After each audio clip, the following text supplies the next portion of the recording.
ce que l'on entend vient de la parole de Dieu. Ce soir, c'est évangélisation, édification. On va faire les deux.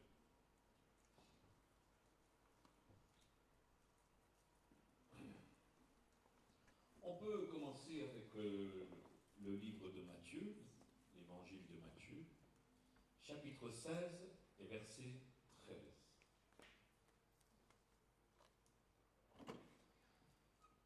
Jésus étant arrivé dans le territoire de Césarée de Philippe, il demanda à ses disciples, « Qui dit-on que je suis? Moi, le Fils de l'homme. » Ils répondirent, les uns dirent que tu es Jean-Baptiste, les autres Élie, les autres Jérémie, ou l'un de ses prophètes. Et vous, leur dit-il, qui dites-vous que je suis? Voilà que ça fait déjà quelque temps qu'il est avec ses disciples. Il en nomme 12. Plus tard, il va en nommer 70, qu'il va envoyer en mission pour guérir les malades, chasser les démons, proclamer la parole. Seigneur, le royaume de Dieu qui vient. Il dit, mais voilà, vous voyez tout ça, il dit, que dites-vous, qui dites-vous que je suis? Si je vous posais la même question ce soir, allez, je vais vous poser la question ce soir. Alors, que dites-vous, vous, qu'il est? Ou qui est Jésus là pour vous, maintenant? C'est tout un... Ça peut être un dilemme, hein, parce que Jésus. Par rapport à l'assistance, je ne sais pas, il se trouve des points de vue différents. Des gens qui ne connaissent pas Jésus, des gens qui connaissent Jésus, des gens qui ont entendu parler de Jésus, des gens qui ont lu les évangiles, ou qui ont une croyance différente de la vôtre, de vous, pour nous qui croyons. Et tout le monde donnerait un aperçu peut-être différent de qui est Jésus. Si je m'approche de quelqu'un qui connaît, qui a accepté Jésus selon la doctrine biblique, va me dire, qui est Jésus pour toi? Le sauveur. Un sauveur. C'est vrai, puisqu'il est venu donner sa vie, c'est un sauveur. Mais pour quelqu'un qui a une croyance différente, par exemple un islamiste, qui dira, qui est Jésus? Un prophète. Vous voyez, vous pouvez vous dire que c'est un prophète. D'autres, un guérisseur. Il a fait des miracles, il a fait des guérisons, tout ça. Il y aurait sûrement plusieurs réponses, des réponses différentes. Les disciples ont entendu plusieurs réactions, nous venons de le lire dans le verset 14. Les uns dirent que tu es Jean-Baptiste. Ça ne peut pas être Jean-Baptiste, puisque Jean-Baptiste c'est son cousin germain. Les autres disent que c'est Élie, un prophète de l'Ancien Testament, un grand prophète de l'Ancien Testament. Jérémie, un autre prophète, pour faire les miracles qu'ils font, parce que Élie a fait beaucoup de miracles, il a fait des miracles. Élie a fait 8 miracles. Et lorsque Dieu l'a ramené, l'a pris de son vivant, Élie lui dit à Élisée, son serviteur, il lui dit, je te donne une double onction. Vous savez combien de miracles a fait Élisée? 16. Il avait la double onction. Ce soir, qu'il y ait une double onction. Amen. Qui la veut, la double onction là? Alléluia. Amen, amen, amen, amen. Mais ce qui compte, ce n'est pas de savoir qui il pourrait être, mais ce qui compte, c'est ce qu'il est vraiment.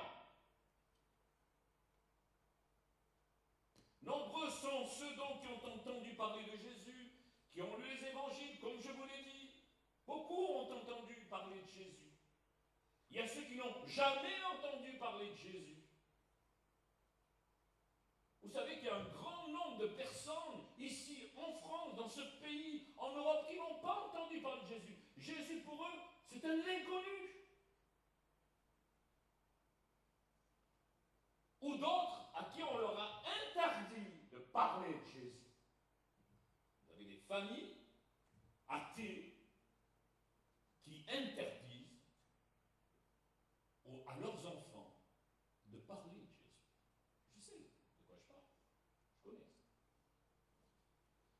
Alors, beaucoup restent sur des réactions et des positions, pardon, et des réactions qui ne leur sont pas personnelles. Beaucoup parlent de Jésus, non pas par rapport à ce qu'eux, ils ont expérimenté et appris, c'est des points de vue des uns et des autres. C'est pas personnel. Donc, un certain nombre d'entre eux ont peur de découvrir la vérité sur Jésus. Vous savez que des gens ne veulent pas entendre parler de Jésus parce qu'ils ont peur de découvrir la vérité sur Jésus. Cela détruirait peut-être et sûrement leurs principes religieux, leurs croyances, leurs traditions, leur incrédulité, leur paganisme, ou la conception de voir les choses, ou de vivre comme bon lui semble. Je sais de quoi je parle parce que j'en ai fait l'expérience. Quand Jésus est entré dans ma vie, les choses n'ont pas changé du jour au lendemain, mais ça a commencé de changer. Il y a eu des combats dans ma chair. Aujourd'hui, j'en ai encore, mais ils sont moindres. Et ce que je sais, c'est que quand Christ vient, il révèle les ténèbres qui sont dans nos vies, parce qu'il est lumière. Amen. Alors, chers amis, frères et sœurs, il faut oser chercher la vérité. Tout à l'heure, c'est « je veux ». Vous avez entendu le chant « je veux ». Je le veux. Donc, il faut oser chercher la vérité. Surtout là où elle se trouve. Jésus, un jour, a désarçonné, renversé un dénommé Saul de Tarse, religieux jusqu'au bout des ongles. Il a, lui aussi, dans sa jeunesse, reçu une éducation religieuse. Il était fier de ce qu'il représentait. Là, sur son cheval, un représentant pour lui de Dieu. Mais il représentait mal, en tout cas. Il représentait sa religion, mais pas celui qui va lui parler. Il est instruit dès sa jeune enfance, dans sa jeunesse, par un des plus grands théologiens de son temps, Gamaliel. Et aujourd'hui, tous ces théologiens, tous ces Sauls de Tarse sont légions dans ce monde. Ils ont une religion, ils vont jusqu'à tuer parce que vous n'êtes pas de la même religion qu'eux. Vous avez des sectes comme au Japon, cette fameuse secte où ils ont jeté un gaz dans le métro, ça remonte à quelques années en arrière, c'était une secte.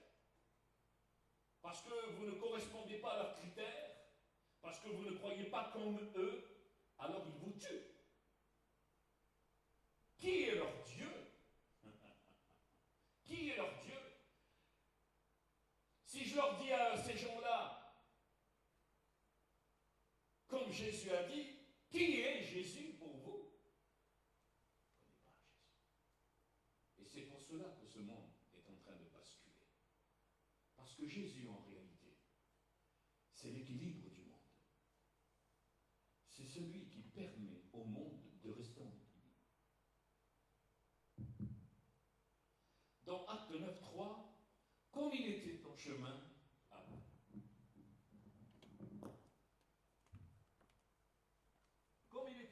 je reviens à Saul de Tarse. Merci. Merci. Voilà. Comme il était en chemin et qu'il approchait de Damas, écoutez bien, tout à coup, une lumière venant du ciel resplendit autour de lui.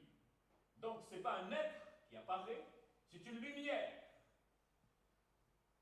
L'être ne peut plus se présenter tel qu'il est aujourd'hui, dans toute sa gloire. Il est venu parce qu'il s'agit de Jésus, bien entendu. Quand Jésus est descendu sur la terre des hommes, il vient comme serviteur. Il prend forme humaine.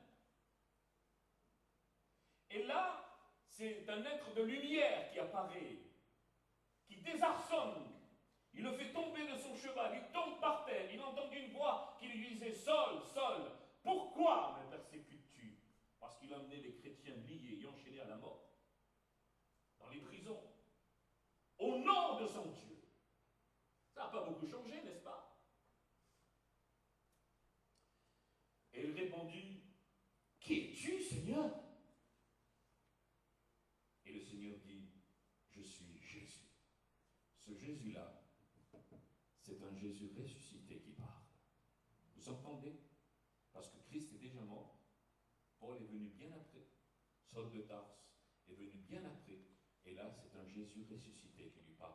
Pourquoi me persécutes-tu? Quand vous persécutez l'Église, au monde, quand tu persécutes l'Église, tu persécutes Jésus lui-même. Et un jour, le monde va rendre compte de cela. Je vous assure. Tout est pesé.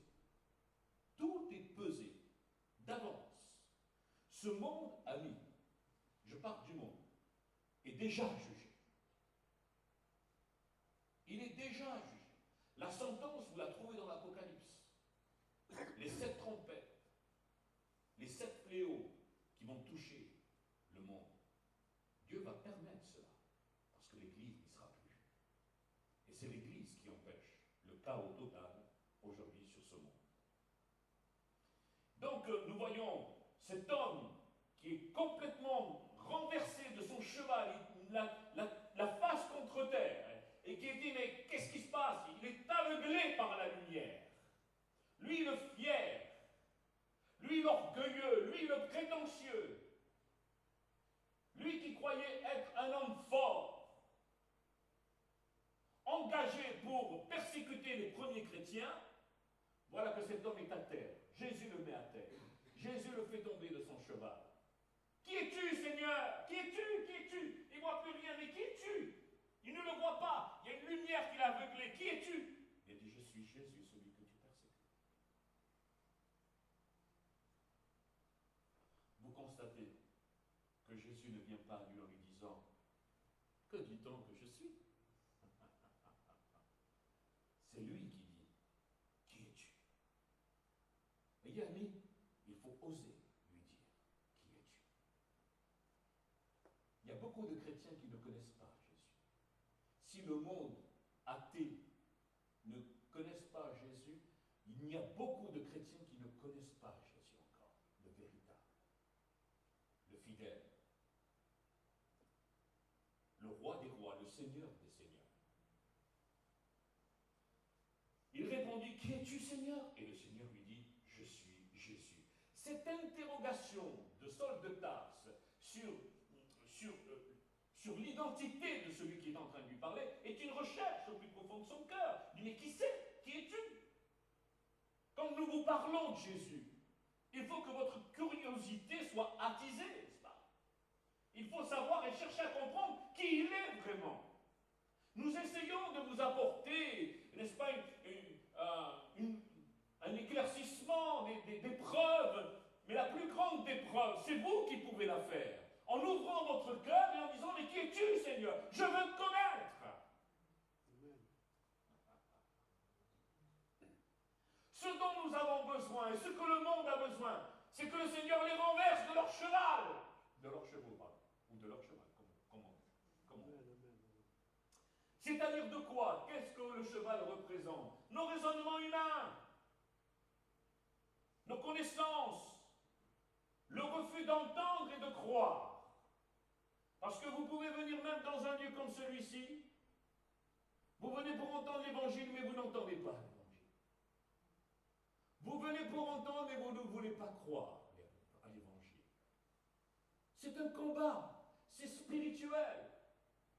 Les puissances démoniaques sont là pour vous empêcher. Et nous prions, chers amis, avant cette réunion, nous prions pour que ces puissances soient liées et ne vous empêchent pas d'entendre, de comprendre, de raisonner, d'avoir la compréhension des Écritures et la révélation de Jésus-Christ dans votre cœur. Ils sont réduits à néant, vous comprenez? Amen, amen. Et vous avez besoin ce soir de dire, qui es-tu, Seigneur? Qui es-tu? Car celui qui croit détenir la vérité en dehors de Jésus et malgré lui dans le mensonge. Il n'y a que vérité en Jésus-Christ. Jésus est l'opposé du mensonge. Quand il parlait pour certifier une de ses paroles, importantes, concernant le royaume de Dieu, il déclarait, je vous le dis, en vérité. Vous prenez Matthieu, et j'ai lu que, je vous le dis en vérité, 28 fois dans Matthieu. Je vous le dis en vérité, je vous le dis en vérité. Vous savez pourquoi? Je vais vous dire pourquoi. Il insiste sur je vous le dis en vérité. Matthieu a été écrit, Matthieu a écrit pour les Juifs. Les Juifs ont la parole. Vous comprenez? Et quand Matthieu parle aux Juifs, Jésus parle, il parle au peuple d'Israël, il dit je vous le dis en vérité, parce que ce qui est écrit dans l'Ancien, il se révèle aujourd'hui dans le Nouveau. Je vous le dis en vérité, c'est ma vérité. Aujourd'hui, je n'abolis pas la loi, je viens pour l'accomplir. En vérité, il est la vérité. Amen. 28 fois, comptez-le dans Matthieu, vous verrez. Celui qui a la Bible online sur Internet, ou vous avez un disque de Bible online, vous marquez dans recherche, je vous le dis en vérité, 28 fois il ressort. Dans Jean 8, 44, il est dit, vous avez pour père, c'est Jésus qui parle, le diable en vous. Vous voulez accomplir les désirs de votre père. Il a été meurtrier dès le commencement, et il ne se tient pas dans la vérité, parce qu'il n'y a pas de vérité en lui. Lorsqu'il profère le mensonge, il parle de son propre fond. Satan, le fond du diable, le fond de Satan, le fond de Lucifer, c'est un menteur. Et lorsqu'il vous parle, lorsqu'il vous influence, c'est du mensonge qu'il vous donne. Lorsque vous allez voir les cartomanciens, les voyants, les médiums qui touchent au monde occulte et qui travaillent avec les puissances des ténèbres, c'est du mensonge qu'il vous donne. Il est menteur et le père du mensonge. Verset 45, et moi, parce que je dis la vérité, vous ne me croyez pas. Qui de vous me convaincra de péché si je dis la vérité? Pourquoi ne me croyez-vous pas? Vous entendez ce que Jésus est en train de dénoncer, mais avec éclat, avec puissance, avec force. Lisez les évangiles. Allez, lisez les évangiles, vous allez voir, essayez de trouver un mensonge dans les paroles de Jésus. Un seul mensonge. J'ai lu les évangiles depuis 40 et quelques années, je lis les évangiles, je lis, je relis, je lis, je relis. Je ne trouve pas de mensonge dans les paroles de Jésus. Et le monde, amis, et là c'est une preuve irréfutable. Le monde est troublé par cela, parce que un simple homme, pour eux, il ne trouve aucun mensonge en lui. Mais pour nous savons qu'il est vérité. Dans Jean 14, 6, Jésus dit, je suis le chemin, la vérité et la vie. Vous comprenez? Il est le chemin. Vous êtes égaré, vous ne savez pas quel chemin prendre. Vous êtes dans une recherche spirituelle, vous avez un besoin quelconque, il est le chemin. Vous êtes né dans le mensonge, parce que sans Christ, on est né dans le mensonge. Avant, je me plaisais dans le mensonge. Quelqu'un est venu me voir dimanche et m'a dit, voilà, je viens pour me repentir. Je dis, qu'est-ce qui t'arrive? Une jeune fille, 16 ans. Je viens pour me repentir. Je dis, qu'est-ce qui t'arrive? Elle m'a dit, j'ai dit un mensonge, mais pas pour faire le mal, pour faire le bien. Ça arrive, ça. Je dis, à partir du moment où tu le confesses, il ne pêche plus. Un jour, mon chef de service, devant tous mes amis et les secrétaires, me dit, Charlie, j'attends un coup de fil. Dès qu'il sonne, je dis, je ne suis pas là. Je dis, non, je ne peux pas. Il me dit, mais pourquoi?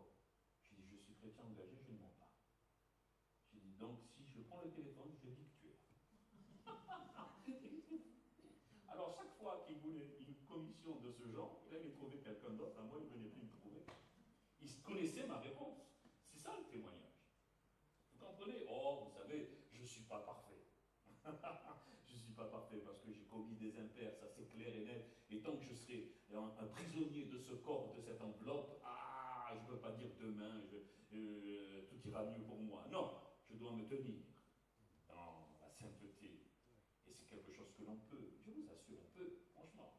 Parce que si la vérité est en vous, eh bien alors ça marche. Ça marche. Amen. Je suis le chemin, la vérité, et non pas la mort, mais la vie, en abondance.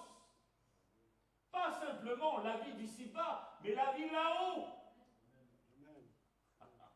Parce que les gens ils sont là à regarder que ce qui se passe en bas, qui se passe devant eux.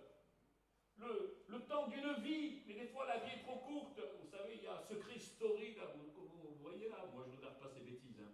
Mais Secret Story, là, celui de l'année passée, il y avait un jeune homme de couleur avec de longs cheveux, là, hein. Il est mort, 22 ans, il s'est fait écraser par une voiture, là. 22 ans.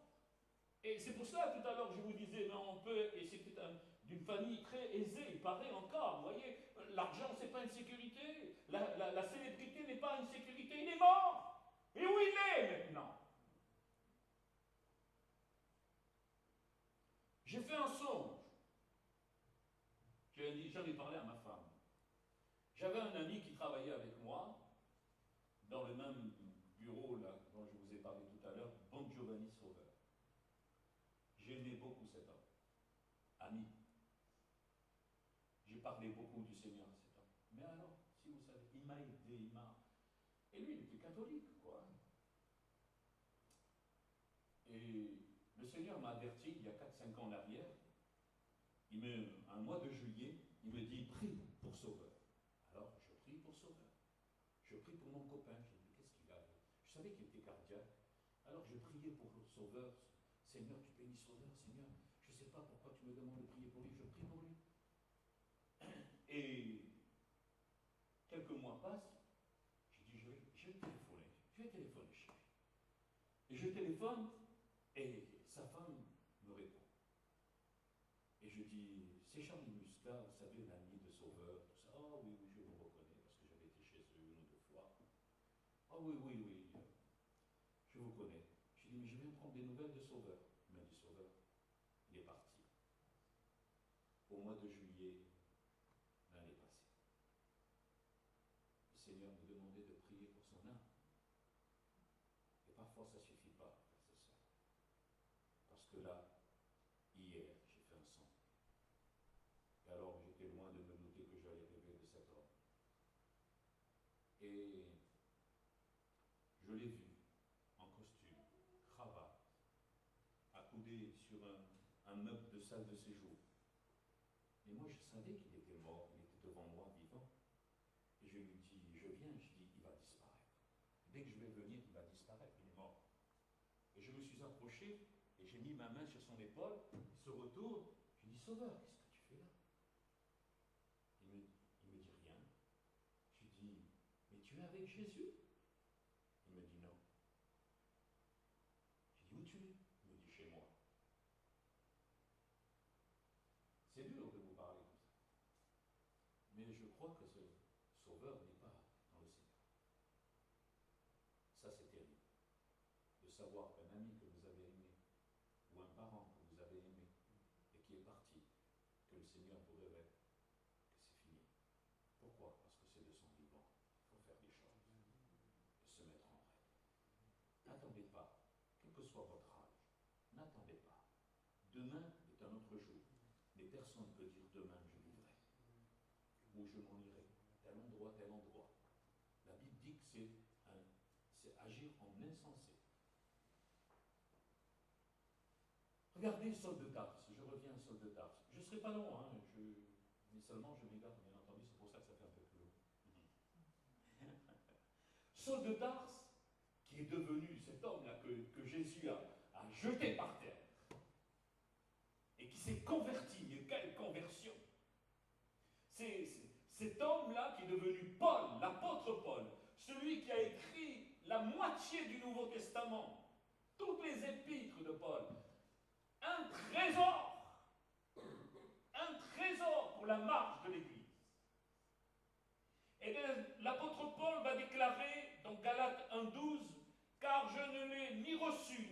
d'un homme, mais par une révélation de Jésus-Christ lui-même.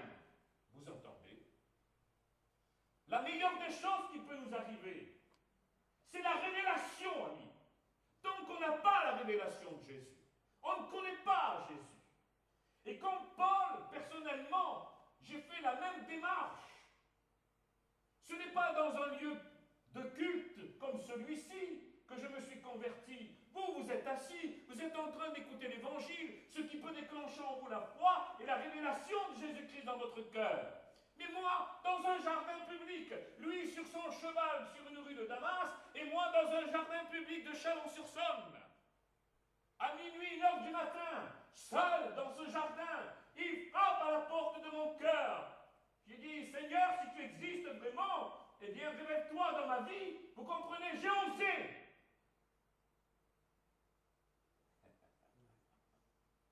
J'ai osé. C'est une révélation de Jésus-Christ. Il est descendu. Et il ne m'a pas parlé, mais il m'a visité.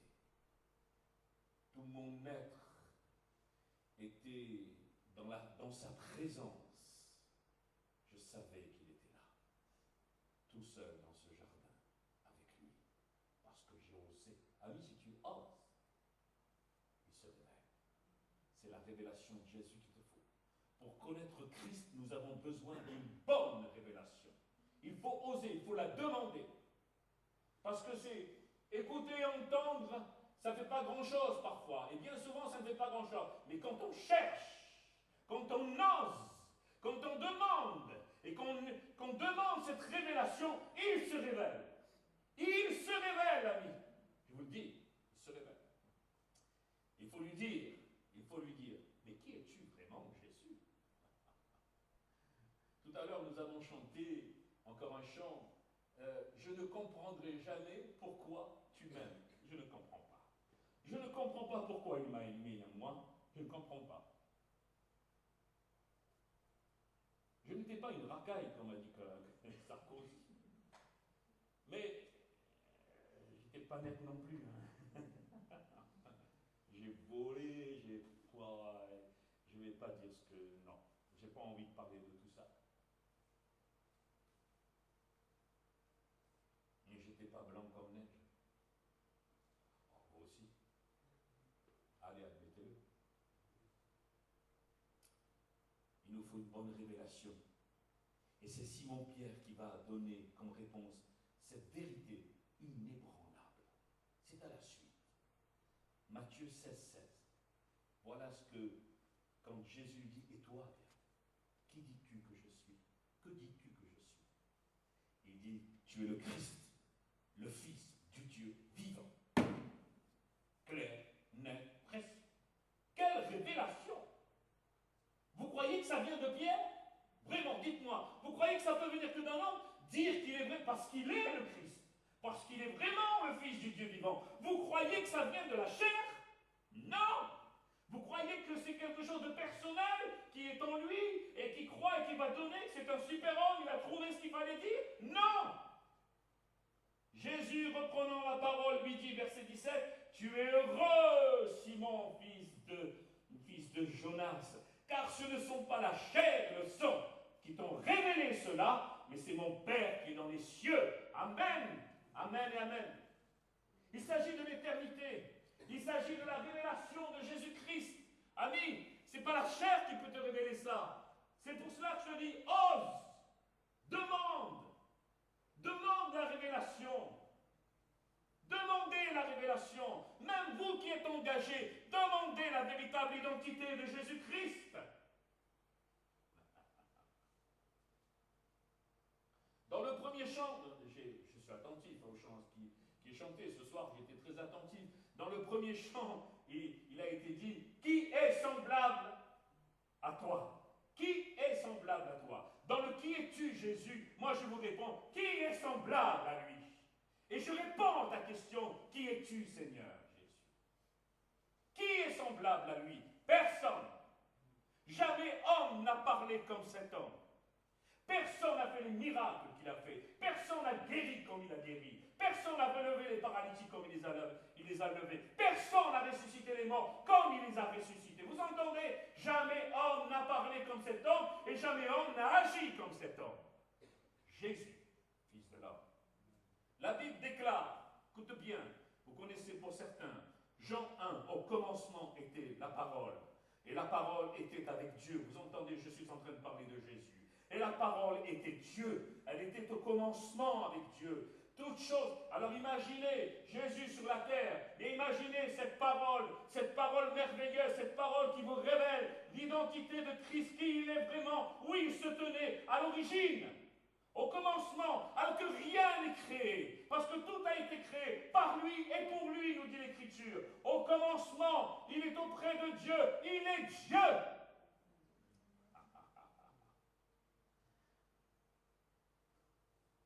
À l'origine, rien. Le Fils, l'expression de Dieu. Quand je vous dis l'expression de Dieu, parce qu'il dira, je ne dis rien de moi-même. Quand il est de son vivant sur la terre, il dit, je ne fais rien de moi-même, je ne dis rien de moi-même, c'est lui qui me dit de faire tout ce que je dois faire. Jésus n'a rien fait lui-même. Nous, on cherche à faire par nous-mêmes. Mais lui, il n'a rien fait lui-même. Lui, il jeûnait et il priait. Il passait son temps devant la face de Dieu à entendre ce que le Père, à entendre la volonté du Père pour la journée qui devait passer le lendemain. Vous comprenez? C'est par révélation qu'il agissait. Et là, il rentrait dans la volonté parce que Dieu lui parlait. Nous, parfois, nous faisons, mais Dieu ne nous a jamais parlé. Mais ce soir, Dieu te parle à toi. Dieu te parle directement. Il te parle. Il ne te dit pas, tu vas me servir. Il te dit simplement ce soir, laisse-moi rentrer dans ton cœur. Je te parle. Je veux me révéler à toi. Je veux qu'une grande révélation de Jésus-Christ rentre dans ton cœur afin que tu sois sauvé. Il était face à face avec Dieu. Étant lui-même Dieu de toute éternité. Vous comprenez qui est Jésus? Il était là face à face avec Dieu. Tout ce qui a été créé par lui. Rien n'avait pris naissance avant qu'il intervienne. Il est Dieu. Il se tient là auprès de son Père, auprès de Dieu. Ils sont Dieu, Père, Fils, Saint-Esprit. Vous entendez? Elohim, Elohim, Elohim. Les Elohim ont créé au commencement, Père, Fils, Saint-Esprit. C'est au pluriel, Elohim. Parce que sinon, il aurait été écrit Eloi, c'est-à-dire Dieu seul. Mais Elohim, ils sont plusieurs, Père, Fils, Saint-Esprit. Le Fils, l'expression de Dieu, le rayonnement de sa gloire, l'empreinte de sa personne, il s'est incarné. Vous comprenez? Il n'est pas créé. Il n'a pas été créé comme Satan a été créé. Satan veut vous faire croire qu'il est divin parce qu'il est esprit. Il n'est pas divin. Ce n'est qu'une créature. C'est pour cela qu'il a chuté. C'est pour cela qu'il a chuté. Nous avons chuté, nous chutons parce que nous ne sommes que des créatures. Vous comprenez? Mais Jésus n'a pas pu chuter. Dans sa nature humaine, il n'a pas pu chuter parce qu'il est divin, parce qu'il est Dieu. Vous comprenez? Même dans sa chair. Il n'a jamais cessé d'être Dieu.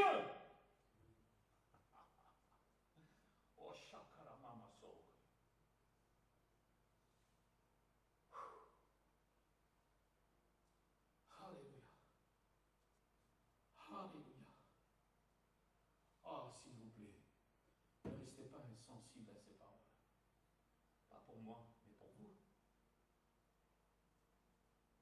Nous avons contemplé sa splendeur glorieuse, une splendeur que seul le Fils unique, envoyé par son Père, pouvait posséder. Tout en lui n'était que grâce et vérité. Vous entendez? Lorsqu'il marchait, tout en lui était grâce et vérité, autorité. Autorité, grâce, vérité. Vérité. Qui es-tu? Tu es grâce, vérité. Tu es sauveur. Tu es Seigneur. Tu es le lion de Juda. Tu es l'agneau de Dieu qui a été immolé pour nous. Vous comprenez? Il est Dieu. Je suis en train de vous parler de celui qui se tenait à la création et qui s'est fait homme, qui vient mourir pour nous, qui ressuscite, qui va parler à un individu qui travaillait contre lui. il va le terrasser, il va lui parler. Et l'autre, tremblant, qui es-tu, Seigneur, ce soir, s'il te plaît?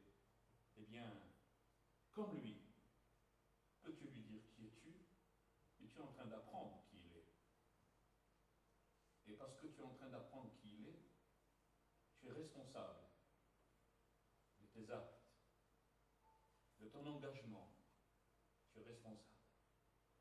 Dans 1 Timothée, chapitre 3, verset 16, il est dit, et sans contredit, le mystère de la piété est grand, celui qui a été manifesté en chair, justifié par l'Esprit, vu des anges, prêché aux gentils, cru dans le monde, élevé dans la gloire. Vous entendez qui il est vraiment? Manifesté en chair, justifié par l'Esprit de Dieu, vu des anges, prêché aux gentils, cru dans le monde, élevé dans la gloire. Oui, incontestablement, il est grand, le secret dévoilé de notre foi. Le Christ apparaît comme un être humain, a été révélé, justifié par l'Esprit Saint et contemplé par les anges. Vous savez que lorsqu'il est né, les anges étaient là. Vous savez qu'à la croix, à Gethsemane, les anges étaient là, l'ange était là pour le fortifier. Vous savez que les anges aujourd'hui, dans le royaume de Dieu, s'inclinent devant lui, l'adorent en esprit, en vérité. Vous comprenez? C'est un Seigneur qui est là. C'est un grand Seigneur. Mais le monde va trembler quand il va commencer à parler. Le monde va trembler quand il posera ses pieds sur le mont des Oliviers. Quand il reviendra, le monde va trembler. Il se dit que les cieux seront ébranlés. La terre sera ébranlée sur sa base. Vous entendez? Parce que c'est Dieu qui descend sur sa création pour mettre un terme à la folie des hommes. Annoncé parmi les nations, cru par des millions dans ce monde, il a été élevé à la gloire céleste. Il a accompli sa mission jusqu'au bout. Il est venu nous racheter à lui. Son sang a de la valeur. C'est du sang pur, sans tache, du sang pur. C'est pour cela qu'il peut pardonner nos péchés, notre rébellion, notre ignorance. C'est pour cela. Il est venu ici-bas au milieu de sa créature sous la forme d'un homme, tout en étant homme, comme je vous l'ai dit tout à l'heure, il n'a jamais cessé d'être Dieu. Dans Jean 10:30, il dit, moi et le Père, moi et mon Dieu, moi et mon Père, nous sommes un. Vous entendez? Comment l'islam, la religion juive et tous les autres, regardez la révélation comme elle est puissante. Moi et le Père, nous sommes un. Là, c'est un être fait de chair et de sang comme vous, qui va dire aux autres faits de chair et de sang, attention, moi et le Père, nous sommes un. Quand il parle du Père, il parle de Dieu. Alors rappelez-vous, il était au commencement, ils étaient déjà un. Et là, tout en étant homme, venir accomplir sa mission, il est toujours un avec le Père. Vous entendez? Même dans son corps de chair, il dit, moi et le Père, nous sommes un. Jésus est Dieu, le Fils distinct de Dieu, le Père en tant que personne, parce qu'il vient représenter le Père. Comprenez ce que je suis en train de dire? Quand il est sur la terre des hommes, il représente Dieu le Père. Le Père et le Fils n'étaient qu'un seul Dieu. Regardez dans 1 Timothée chapitre 2 verset 5, et j'ai bientôt fini. Car il y a un seul Dieu et aussi un seul médiateur entre Dieu et les hommes, Jésus-Christ, homme, qui s'est donné lui-même en rançon pour tous. C'est là le témoignage rendu en son propre temps. Il y a un seul Dieu, un seul médiateur. C'est de lui qu'il s'agit. Car il y a un seul Dieu et un seul intermédiaire, c'est ce que cela signifie, entre Dieu et l'humanité, l'homme Jésus-Christ qui s'est donné lui-même comme rançon pour la libération de tous. Et vous en faites partie, nous en faisons partie. Mais là, c'est la décision que vous devez prendre, qui va changer le cours de votre vie. Il a apporté ainsi, au temps fixé, la preuve que Dieu veut que tous les humains soient sauvés. C'est marqué. La volonté de Dieu, c'est que tous les hommes soient sauvés.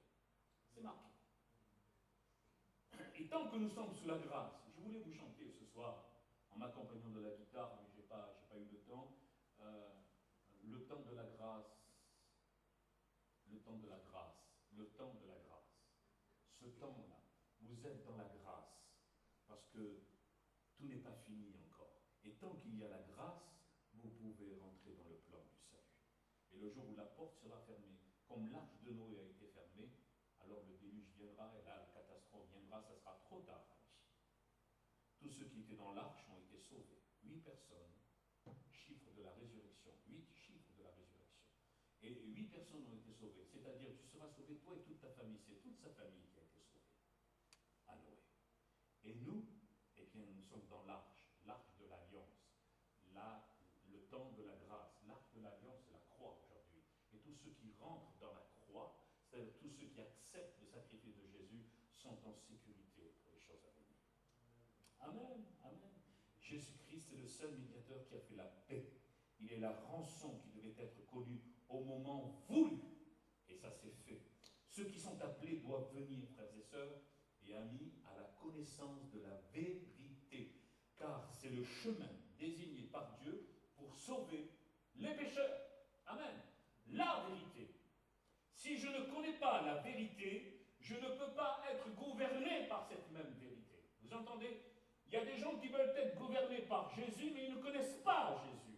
Il faut connaître Jésus, il faut connaître la vérité, ce qui représente vraiment en tant que vérité, alors je peux être gouverné par la vérité.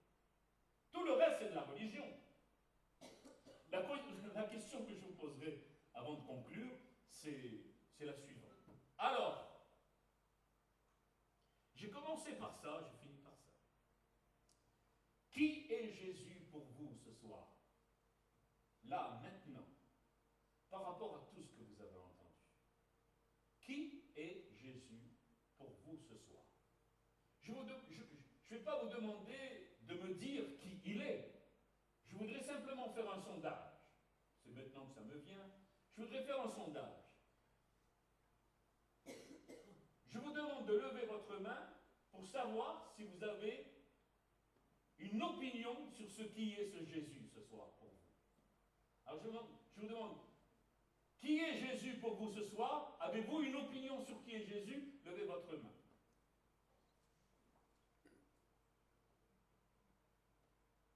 D'accord. C'est pas mal.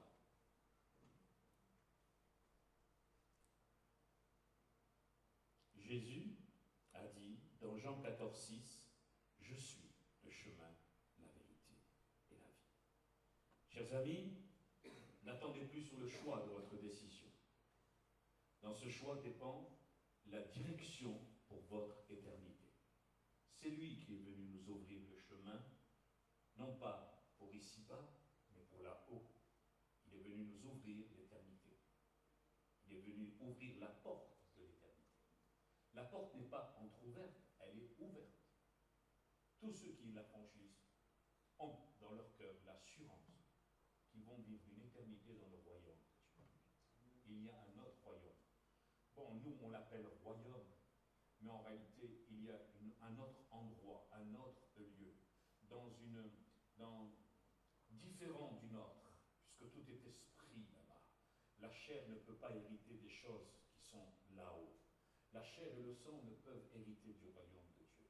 Nous allons vivre dans un contexte différent, c'est-à-dire que nous serons esprits comme les anges sont esprits aujourd'hui. Alors donc, voilà, c'est pour ça que je vous dis, est-ce que vous êtes prêts à rentrer dans cette dimension? À la mort, on rentre dans cette dimension. Mais c'est là. Il y a, de même qu'à la vie, vous avez deux chemins, la porte étroite et la porte large et spacieuse qui mène à la perdition. De même que lorsque vous arrivez là-bas en haut, eh bien, selon votre acceptation et votre engagement ici-bas avec Jésus, vous allez vous trouver devant deux chemins, et vous êtes sûr que vous n'allez pas prendre le mauvais, vous allez prendre le bon, parce que lui, il va vous donner la direction.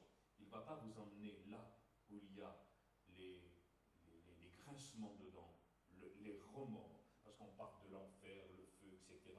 Oui, il y a le feu ardent de soufre, etc. Mais il y a aussi le remords. Le remords, vous allez vous trouver dans ce lieu, si Christ, vous ne l'avez pas accepté ici-bas sur terre, vous allez vous trouver dans un remords terrible, un remords qui va durer toute l'éternité, parce qu'il n'y a pas un moyen de salut. Quand les catholiques disent en parlant de, s'il vous plaît, aidez-moi. Le purgatoire, ça n'existe pas. Il n'y a pas de possibilité de rachat là-haut. La possibilité de rachat, elle est là, elle est à la croix, c'est maintenant. C'est maintenant. Aujourd'hui, si tu entends ma voix, dira dans Hébreux 3,7, c'est pourquoi, selon ce que dit le Saint-Esprit aujourd'hui, si vous entendez sa voix, n'endurcissez pas votre cœur. C'est maintenant le jour du salut. Dans 2 Corinthiens 6,2, il dit, voici, c'est maintenant le temps favorable. Voici, c'est maintenant le jour du salut. Amen. C'est maintenant. C'est pas demain. Demain est un autre jour. Et c'est peut-être trop tard. C'est maintenant que tu dois faire la paix avec le Seigneur, avec ton Dieu.